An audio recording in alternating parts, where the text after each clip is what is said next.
parecer um discurso vazio, né? Eu tenho total consciência que o Parlamento, que é a Câmara dos Deputados, ela tem uma eleição interna, que são os nossos pares que vão decidir o presidente da Câmara, e o que eu estou defendendo não é que isso vire uma eleição direta. Não estou defendendo que se faça um levantamento com a população e o que for mais votado entre as pessoas seja eleito. Não é isso. Mas eu acho que você fazendo você atribuindo algum peso para a opinião da população, para a vontade popular, eu acho que o cenário já muda. Eu tenho dito o seguinte, que um país onde a opinião popular não é levada em conta, e aí repito, não estou dizendo que as pessoas querem que o André Janones seja presidente da Câmara, vamos votar no André Janones, não é isso.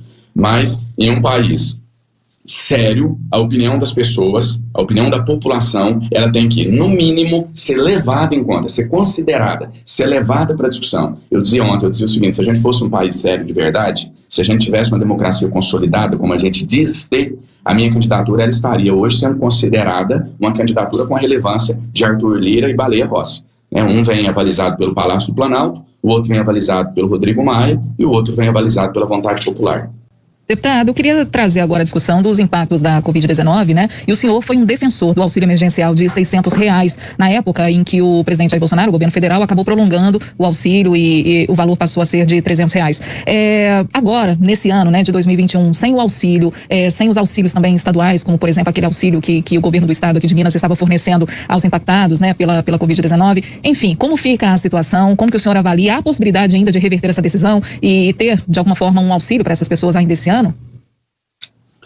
Respondendo a sua pergunta, eu quero fazer um gancho rápido aqui com o que eu acabei de dizer relacionado à candidatura à presidência da Câmara e na importância de você ter um presidente alinhado com os anseios da população brasileira. Um exemplo claro, né? O auxílio emergencial, ele foi instituído com os seguintes dizeres: era um auxílio para que a população brasileira, para que o povo brasileiro conseguisse sobreviver à pandemia, né? Conseguisse passar por esse período.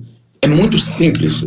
Às vezes pode parecer que eu estou minimizando, simplificando demais, mas não é. É muito simples. Isso aqui, a nossa lógica responde. Se você institui um auxílio para que a população possa enfrentar a pandemia, o auxílio acaba quando a pandemia acaba. Se tem pandemia, tem auxílio. Se as pessoas não podem trabalhar, você dá um auxílio para elas. Se a economia não se recuperou e o brasileiro está sem renda, não existe nada que justifique o fim do auxílio. Me disseram N vezes que o Brasil está quebrado, essa é a fala mais fácil. Você pegar alguém que defende o auxílio, dizer que ele é um populista, um demagogo, que ele está atrás de voto, que o Brasil está quebrado e ponto final, sem entrar na discussão. Entreguei ao presidente Jair Bolsonaro e ao ministro Paulo Guedes, não uma, mas 7 fontes de financiamentos para o auxílio emergencial. Tudo feito por uma equipe de economistas, bem construído, nunca se observou o trabalho que eu entreguei a eles. Participei de debates com os maiores economistas do país, provei que é possível prorrogar o auxílio. Até agora ninguém me provou esse país está quebrado. Na verdade, o populista, o demagogo estava do outro lado. São esses que dizem que o Brasil está quebrado, que não é possível pagar um auxílio emergencial no ano de 2021. É necessário, as pessoas começam em uma situação de miserabilidade em algumas regiões do país. Eu recebo relato dessas pessoas, inclusive estou indo agora para, assim que passar as eleições da Câmara dos Deputados, muito provavelmente eu devo viajar a algumas regiões do país para mostrar isso e a possibilidade de continuar o auxílio, de ser prorrogado, felizmente começa a existir. Era algo que, se você me perguntasse até 15 dias atrás, eu te responderia que praticamente não teria qualquer chance, mas o assunto volta a ganhar alguma relevância entre nós deputados, os corredores aqui do Congresso Nacional, e parece ter alguma possibilidade sim de que retome. Eu acho que, infelizmente, né, para retomar o auxílio emergencial, a gente vai ter que estar numa situação muito crítica. Então, episódios como o que a gente viu ontem em Manaus, que mostram, joga luz no que está acontecendo, é uma maneira de você dar visibilidade, mostrar para o Brasil todo que a pandemia não acabou, que as pessoas ainda estão morrendo, que não se pode ainda tocar a vida normalmente. Isso facilita que o auxílio seja prorrogado.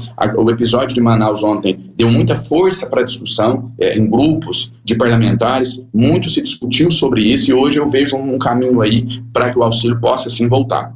Até quando? Até quando? Prorrogado até quando? Por exemplo, a ideia do senhor no início era até março, mas a gente está em janeiro, né? Tem uma noção ainda, deputado, de até quando deveria ser? Para mim é muito óbvio. Para mim é muito óbvio. Se prorroga até você ter condições de falar para as pessoas. Podem ir para a rua, podem trabalhar, podem aglomerar. Eu não posso falar eu posso falar para o vendedor lá de cachorro-quente que ele não pode ir para a rua vender. Eu não posso falar isso, é quando eu tiro o auxílio dele. Aí eu perco a legitimidade do meu discurso. Aí eu me torno incoerente, eu me torno hipócrita, né? Ressaltando sempre que nós, deputados, não tivemos um centavo sequer de redução do nosso salário e nunca se atrasou um dia sequer. Na verdade, sempre se paga antecipado. E durante a pandemia não foi diferente. Nós recebemos a primeira parcela do nosso 13º em junho, a segunda em dezembro. Então a gente não pode deixar isso nos tirar o pé da realidade, porque essa não é a realidade da maioria da população brasileira. Deputado, eu queria voltar numa questão que o senhor falou agora há pouco, respondendo um outro questionamento que nós fizemos, quando o senhor comentava sobre a sua relação com o povo e com o eleitorado. E aí o senhor usou uma expressão que eu queria até saber o que o senhor realmente queria dizer. O senhor falou que faz política de forma populista. Eu perguntaria, não seria de forma popular que o senhor quis dizer, até para que fique claro, para que fique evidente para o nosso ouvinte? Esse foi um levantamento aqui, inclusive, que foi apontado pelo nosso ouvinte João Marcos do bairro União. O deputado quis dizer populista ou popular, Rodrigo? Fiquei com essa dúvida. Então acho que outros ouvintes podem ter essa mesma dúvida levantada aqui pelo nosso ouvinte.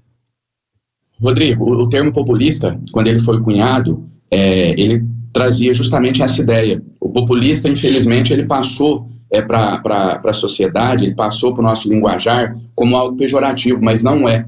Então eu quis dizer justamente populista. Eu faço política com o povo, eu faço política para o povo. Eu ouço as pessoas antes de dar um voto em alguma matéria. Muitas das vezes o detentor de um mandato público ele tem que ter responsabilidade, e muitas das vezes eu tenho algumas medidas impopulares, mas eu sempre faço isso com clareza, explicando o porquê que eu tomei aquela decisão. Mas também já aconteceu o contrário. Muitas das vezes eu estava certo de votar determinada matéria e mudei de opinião, ou muitas das vezes até não mudei, mas me deixei sucumbir à vontade da maioria. Isso é fazer política populista, isso é fazer política com o povo, né? Isso é dar às pessoas o poder de influenciar no mandato que na verdade não é seu, é delas. É o que eu sempre digo, o representado sempre tem que ter, no mínimo, a mesma voz do representante, se não, mas mais voz ainda, né, na maioria das vezes. Então, quando eu disse populista, nesse sentido, eu não tenho nenhum problema em utilizar essa expressão. Meu trabalho é um trabalho populista, é um trabalho onde as pessoas participam, é um trabalho onde elas opinam, é um trabalho onde a vontade delas sempre é levada em consideração. Ping-pong com a gente aqui, tá combinado, deputado? A parte é mais difícil, mas vamos lá. Vamos começar então, deputado. O maior desafio para chegar à presidência da Câmara? Convencimento. Perfil combativo do senhor, ajuda ou atrapalha na Câmara? Ajuda. Prioridade, se vencer nas eleições ou se vencer as eleições na Câmara? Auxílio permanente. Prefeito de Belo Horizonte, Alexandre Calil. Bom. Governador Romeu Zema. Regular. Presidente Jair Bolsonaro. Incoerente. Você acompanhou então a entrevista com o deputado federal pelo Avante, André Janones, ele que é candidato à presidência da Câmara dos Deputados. Deputado, mais uma vez agradecemos, viu, a participação do senhor aqui no Café com Política, estamos sempre à disposição. Eu quem agradeço a vocês, agradeço pelo espaço e espero muito em breve poder repetir de forma presencial, se Deus quiser. Muito obrigado a vocês e até a próxima.